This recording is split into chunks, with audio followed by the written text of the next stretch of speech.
Masjid Al-Ittihad sendiri.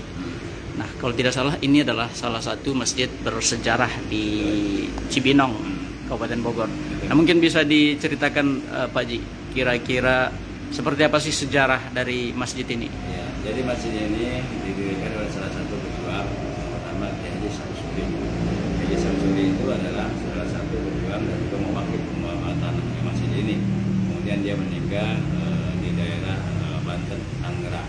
Tahun berapa itu? Tahun kurang lebih, kalau berdirinya masjid ini adalah 1938, ya kan? Nah, jadi setelah merdeka dia meninggal. Setelah merdeka kan berarti masjid ini didirikan sebelum merdeka, 7 tahun sebelum kemerdekaan didirikan. Ini masjid sudah ada, walaupun sudah mengalami beberapa kali renovasi. Masjid yang asli ini sudah tidak ada. Lalu dulu mah bentuknya seperti panggung kan gitu kan. Cuman di antara di Cibinong ini masjid yang baru ada ini satu, yaitu Masjid Al-Ittihad. Sekarang Kelurahan Pakansari ini sudah ada 23 masjid. 23 masjid. Tapi itu 23 masjid ini ada setelah adanya Al-Ittihad.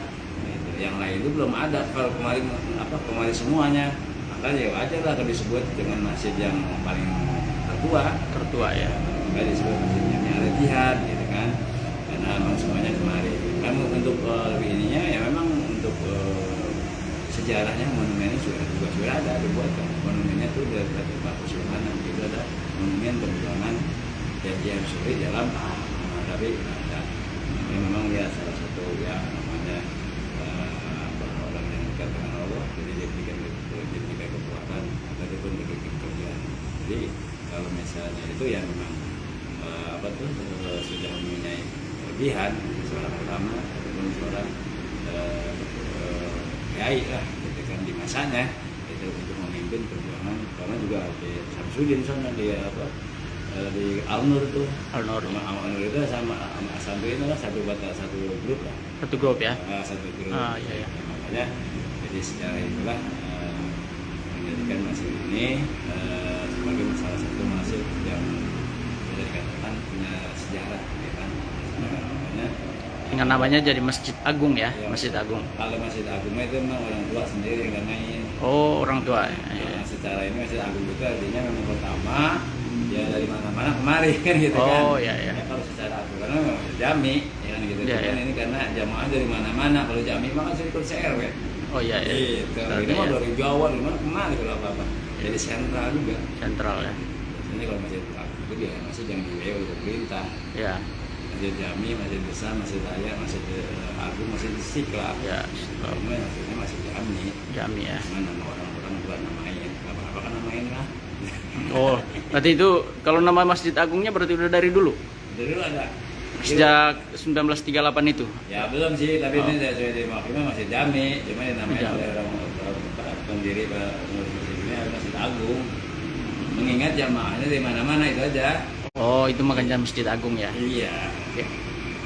Berarti kalau program di masjid ini apa aja sih Pak Ji? Program ini masih tergantung kepada 3 bagian. Yang pertama adalah program Imaroh. Imaroh itu sebagai administrasi ataupun bagaimana untuk kegiatan manajemen sebagai Imaroh ya kan. Nah, takmirnya lah, takmirnya. Kemudian program yang kedua adalah program Idaroh, pengadministrasian. Gitu, administrasi, pencatatan dan sebagainya. Dan Idaroh ya. Kemudian yang terakhir adalah riayah. Riayah itu adalah pemeliharaan fisik, sosial dan sebagainya, kegiatan-kegiatan PHBI dan sebagainya. Ini mah ada 3 kriteria ataupun program dalam masjid itu yang harus digarap. Pertama adalah Imaroh, Idaroh, dan riayah. Kalau misalnya Imarohnya nggak ada, bagaimana ada Idaroh?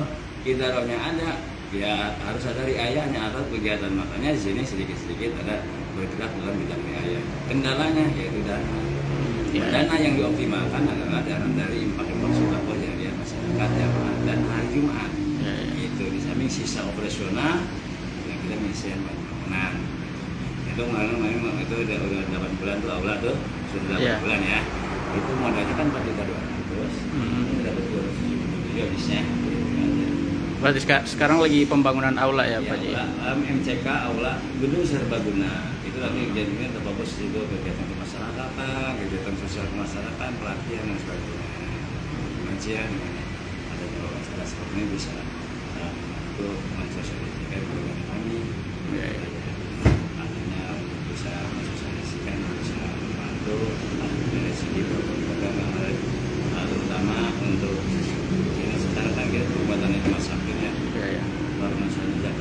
menyediakan penguatan di rumah sakit. Artinya kita berusaha impak dan sobat ini memberikan bekal kepada orang-orang yang tidak punya. Buka puasa, sahur. Lalu kita mungkin ya untuk makan nggak dipikirin. Terus saudara-saudara kita dulu sekarang gitu. Di situ program DKM nanti ke depannya ingin menyiapkan beberapa kegiatan yang memberikan sedekah di bidang sembako untuk keumatan di rumah sakit itu. Kalau fakir miskin itu udah nggak usah mikirin beras ya buat lebaran dah nih. Kasih sekarung ada 40 karung. Dari 38 kita prioritaskan mungkin nggak semuanya kan ya. Ada juga fakir miskin ya dan duafa dan sebagainya. Karena kategori zakat itu kan ada 8 asnaf. Tapi yang prioritas itu ya fakir duafa itu. Ya kan kita pikir kemudian pada punya beras belum gitu. Tapi alhamdulillah sih waktu bulan puasa program pemerintah turun juga sih alhamdulillah. Jadi ada aja ya. Artinya seiring sejalan gitu. Pas banget gitu. Karena ke depannya mudah-mudahan DKM Al-Tihad ke depannya menjelang puasa bisa memberikan membantu kepada yang membutuhkan terutama sembako, beras, makan mahal, beras gitu kan. Ya gitu. Ini itu aja. Ya, siap. Oke. Makasih Pak Ji. Sama-sama. Jangan lupa subscribe ya.